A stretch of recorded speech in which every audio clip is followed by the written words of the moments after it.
आज शिक्षा विभाग डर, भय और आतंक के साए में चल रहा है। और शिक्षा विभाग को इन लोगों ने शिक्षकों को जिस तरीके से बंदर को मदारी डंडे से हरकाता है और नचाता है, उसी तरीके से शिक्षकों को डंडे के बल पर नचा करके और इसकी आड़ में बहुत बड़ा घोटाला करने का जो काम किया जा रहा है और विरोध करने पर सख्त कार्रवाई की जा रही है, FIR किया जा रहा है और डिसमिस किया जा रहा है, इसी का पर्दाफाश करने के लिए हमने प्रेस कॉन्फ्रेंस बुलाया है। और हम आपको बताना चाहते हैं कि पूरे राज्य के अंदर पिछले दिनों जो पैसे आए हैं शिक्षा विभाग में और इसका किस तरह से बंदर बांट हो रहा है और कितना घोटाला हो रहा है। 900 करोड़ रुपया केवल आया है बेंच डेस्क के खरीद के लिए और इसके लिए पटना से ही इन्होंने एजेंसी तय की थी। 70 एजेंसियों का चयन किया गया पटना से। यह डायरेक्टर एडमिनिस्ट्रेशन ने एक सूची जारी की थी जिसमें 70 एजेंसियों को सूचीबद्ध किया था और इसमें कहा था कि बेंच डेस्क की जो आप खरीद करेंगे इन्हीं एजेंसियों से करेंगे और यदि इस एजेंसी से करने में आपको दिक्कत होती है तो जिला स्तर पर कोई भवन निर्माण विभाग या पथ निर्माण विभाग के द्वारा सूचीबद्ध अगर कोई एजेंसी है तो आप उससे क्रय कर सकते हैं। लेकिन जिला स्तर पर जिला शिक्षा पदाधिकारी ये स्थानीय ठेकेदारों को लेकर, स्थानीय कुछ फर्जी संवेदकों को लेकर और इन्होंने पूरा पैसा निकाल लिया। लगभग 900 करोड़ रुपए में से जो 36 करोड़ रुपया 36 करोड़ 21 लाख रुपया केवल मुजफ्फरपुर को मिला था, वो पूरा पैसा निकाल लिया गया और अभी तक सारे स्कूलों में बेंच डेस्क नहीं पहुंचा है। प्रधानाध्यापकों को पता भी नहीं है और पैसे की निकासी हो गई है। स्थिति यह है कि पैसे की निकासी हो गई और बेंच डेस्क की आपूर्ति अब की जा रही है या भविष्य में यह प्रेस कॉन्फ्रेंस की जानकारी मिलने के बाद वो लोग भय से किसी प्रकार से करेंगे, साक्ष्य मिटाने का प्रयास किया जाएगा। और जो बेंच डेस्क मार्केट में 2000 रुपए में उपलब्ध है उसका 5000 का बिल वाउचर बना करके निकाला जा रहा है। लगभग 1/3 का काम हो रहा है और 2/3 लुटाया जा रहा है। या इस प्रकार से लगभग 500 करोड़ का घोटाला है केवल बेंच डेस्क में। और उसके बाद आपको बता दें सारे स्कूलों में एक अभियान चलाया गया कि समरसिबल करवाया जाएगा। आप जानते हैं कम से कम उत्तर बिहार में तो ऐसी स्थिति नहीं है जहां पर स्कूलों में पेयजल का संकट हो। सारे स्कूलों में एक एक दो चापाकल है, इसके बावजूद वहां पर केवल लूट बाजारी करने के लिए समरसिबल कराने का नाटक किया गया है। और एक समरसिबल का जो इन्होंने बनाया है वाउचर वह 2,64,000 रुपए का एस्टिमेट है और 2,64,000 रुपए में जो कुछ भी काम किया जाना है, एक भी मैं चुनौती के साथ कहता हूं आदरणीय के पाठक जी, आपको अगर आईना दिखाने पर आप कार्रवाई करते हैं और डर दिखाते हैं तो ये आईना आपके लिए अच्छा है। इस चेहरे में आप अपनी सूरत को देख लीजिए, आपको पता चल जाएगा हकीकत क्या है। आईना तोड़ने से कुछ नहीं होने वाला है। एक भी समरसिबल पूरे मुजफ्फरपुर में जाकर के आप जांच कर लीजिए, जहां आपके मापदंड के अनुसार काम हुआ हो तो आप हमें जो सजा दीजिएगा हमें मंजूर है। लेकिन 2,64,000 का बिल बना करके 60 से 70,000 का काम किया जा रहा है और पैसा लुटवाया जा रहा है और आप कहेंगे कि नहीं आप नहीं बोलिए और आप पर कार्रवाई कर दी जाएगी, तो आपके इस कार्रवाई से हम डरने वाले नहीं। और आप बेचैन मत होइए, सारे चीज का भंडाफोड़ होगा। यहाँ पर ये डंडा से शिक्षकों को हाँकिएगा और लोगों के आवाज को दबाइएगा और घोटाला करते रहिएगा, यह नहीं चलेगा। और शिक्षकों के सम्मान के लिए या नौकरी के अगर जान भी अगर दांव पर लगाना होगा तो हम कुर्बानी देने के लिए तैयार हैं। और आपको जो आपकी जो मनस्थिति है मैं समझ सकता हूं कि आपकी मनस्थिति क्या है और ऐसा होना लाजमी है। जिस तरीके से आप स्कूलों में आप अभी बताइए, ऐसा हो सकता है 28 तारीख को एक चिट्ठी जारी होती है जिला शिक्षा पदाधिकारी के द्वारा और इसमें कहा जा रहा है कि प्रत्येक पंचायत में जो VC नोड स्थापित किए गए हैं उस VC नोड पर जो VC की व्यवस्था के लिए कुछ उपकरण की खरीदारी करनी है उसके लिए 44,000 रुपए खर्च करना है। और चेतावनी दी जाती है कि अगर आप 29 तारीख तक नहीं करते हैं तो कार्रवाई होगी। 28 तारीख को आप शाम में पत्र जारी करिए, 29 तारीख को एक दिन में खाता भी खुलवा दीजिए, क्रय के लिए बैठक भी हो जाए, एजेंसी भी तय हो जाए, सारी खरीदारी भी हो जाए, पूरा पैसा निकल गया। आप तमाम पत्रकार साथियों को मैं कहना चाहता हूं कि आपसे एक आग्रह है कि आप सभी जो पंचायत स्तरीय VC नोट बनाए गए हैं, आप कल के कल सारे प्रखंडों से रिपोर्ट लीजिए कि उन VC नोट्स में कौन कौन से उपकरण की खरीदारी हो गई। मैं दावा करता हूं एक भी VC नोट पर कोई खरीदारी नहीं हुई है और प्रत्येक VC नोट के लिए 44,000 की दर से पैसे की निकासी हो गई। ये फर्जी निकासी हो रही है। और जिलाधिकारी महोदय को भी विभाग ने पत्र दिया था और इनको कहा था, यह के पाठक जी का पत्र है, आपको ज्ञापांक 204 है और 17 फरवरी 24 को एक पत्र जारी हुआ है और डीएम को संबोधित यह पत्र है। इसमें लिखा गया था कि जो बेंच डेस्क खरीदे जा रहे हैं उसके गुणवत्ता की आप जांच करेंगे, उनको जवाबदेही दी गई थी। अभी तक कितने स्कूलों में बेंच डेस्क के गुणवत्ता की जांच हुई है? मैं दावे के साथ कह सकता हूं, विभाग का जो गाइडलाइन था उसको फॉलो नहीं किया गया है, पूरा पैसा बंदरबाट हो रहा है, बेंच डेस्क घोटाला हुआ है, बेंच डेस्क में कोई क्वालिटी नहीं है, बेंच डेस्क 6 महीने साल भर में पूरा खत्म हो जाएगा, इस तरह का बेंच डेस्क सप्लाई हो रहा है, उसके क्वालिटी की पूरी जांच हो।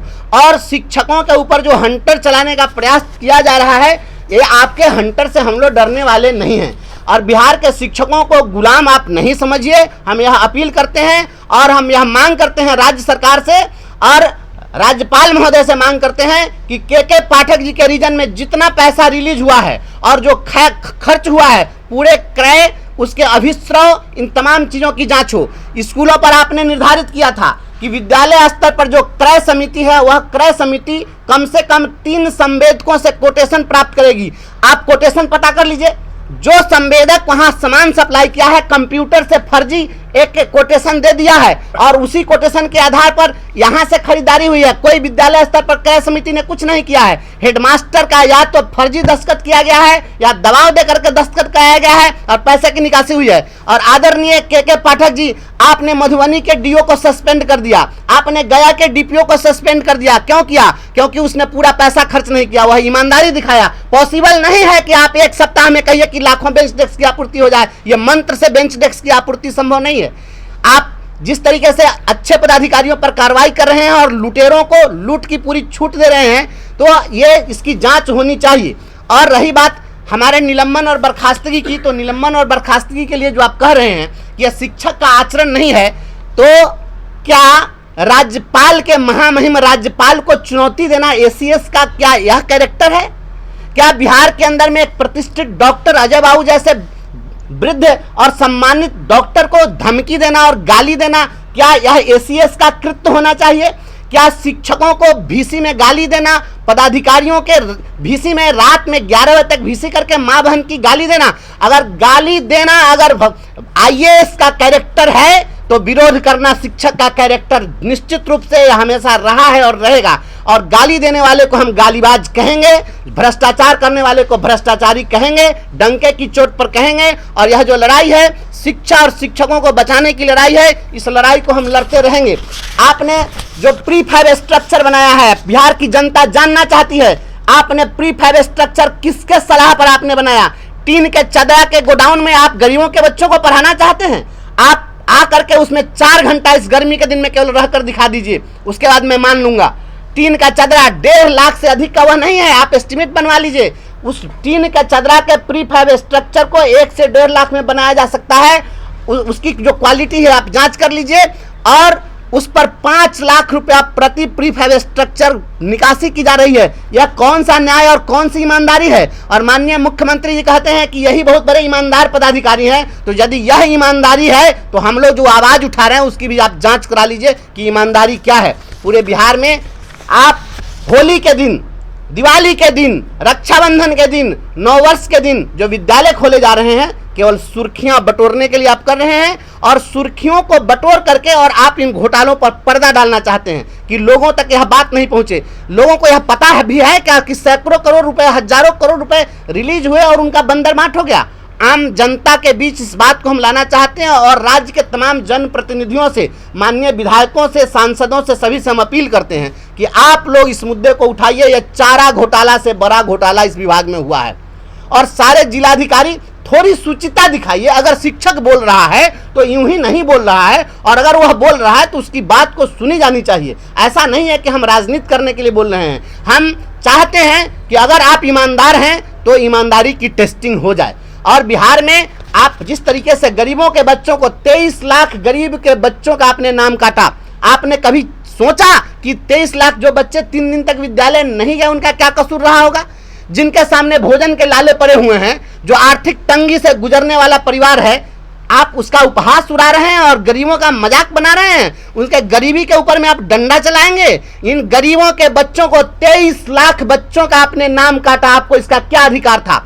आप कहेंगे कि हम नहीं बोले, हम बोलेंगे। हम गरीबों के पक्ष में खड़े हैं, अपने बच्चों के पक्ष में खड़े हैं। रोटी के सवाल पर जो जूझ रहे हैं उनको आप किताबी ज्ञान दे करके और उनके विद्यालय में 100% उपस्थिति सुनिश्चित कराने की जो आप बात कर रहे हैं, यह बेईमानी है। आपको व्यवहारिक ज्ञान नहीं है, व्यवहारिक बात को आप समझिए। और आपने संघ संगठनों पर प्रतिबंध लगा दिया। बबीता चौरसिया के मामले में हाईकोर्ट ने क्या टिप्पणी की? हाईकोर्ट ने कहा कि शिक्षा विभाग के अधिकारी जो हैं वो मानसिक दिवालिया हैं। उसने कहा है कि ये जो पदाधिकारी हैं ये सनकी भरा आदेश जारी किया। आप पढ़ लीजिए उसमें क्या लिखा हुआ है। आप ये सनकी पाना से विभाग नहीं चलेगा और ये सनक से नहीं चलेगा। शिक्षकों की मानसिक हालत क्या हो गई है? पहले विद्यालय में जो शिक्षक होते थे, शिक्षक का ध्यान अपने क्लास में बच्चों पर होता था और ब्लैक बोर्ड पर होता था। आज शिक्षकों का ध्यान स्कूल के गेट पर होता है कि कौन सा हिंसक पशु विद्यालय में आ जाएगा, कौन सा निरीक्षित पदाधिकारी के आड़ में कौन फर्जी और कौन असली और कौन लुटेरा और कौन कैसा पदाधिकारी आ जाएगा। जो ध्यान ब्लैक बोर्ड पर होना चाहिए स्कूलों के गेट पर चला गया है। सारे शिक्षक दहशत में हैं। लिपिक को आप 9-9 बजे 10-10 बजे तक काम करा रहे हैं। आप अभी कह रहे हैं कि मार्च लूट बहुत काम करना है, मार्च में पैसे की निकासी करनी है, इसके लिए रात दिन हम क्लर्क से काम कराएंगे। क्लर्क का काम क्या था? आज ऐसी नौबत क्यों आई? क्लर्क का काम था ऑफिस का काम निपटाना, आपने उसको स्कूलों के निरीक्षण में लगा दिया। स्कूल के निरीक्षण में जब क्लर्क जाएगा तो आप उसे रात में काम कराइएगा? उसको उसकी ड्यूटी यही थी। आप इस तरीके से नहीं करिए। बेतिया में आपने देखा है, वहां पर शिक्षिका रात में स्कूल में रात बिताने के लिए मजबूर हुई है। शिक्षकों की मानसिक स्थिति खराब हो गई है। आप बिहार में मानवाधिकार वाले जो लोग हैं वो कहाँ सोए हुए हैं? मानवाधिकार के लोग आगे आए। मानवाधिकार का हनन हो रहा है।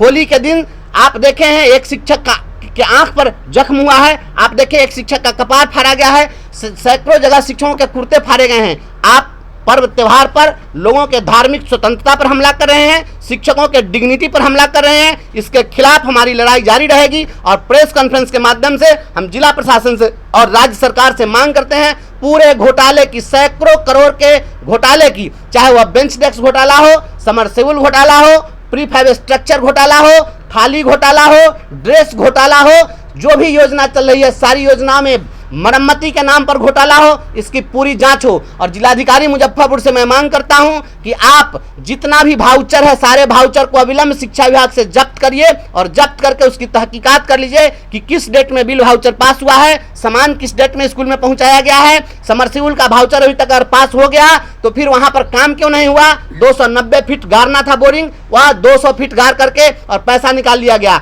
लोकल कंपनी का यहां पर सारा सामान लगाया गया। मेरे स्कूल में ठेकेदार ने सामान गिरा दिया था और जब मैंने कहा कि इस तरह के घटिया सामान से काम नहीं हुआ तो पूरा पाइप उठा कर लेकर के चला गया।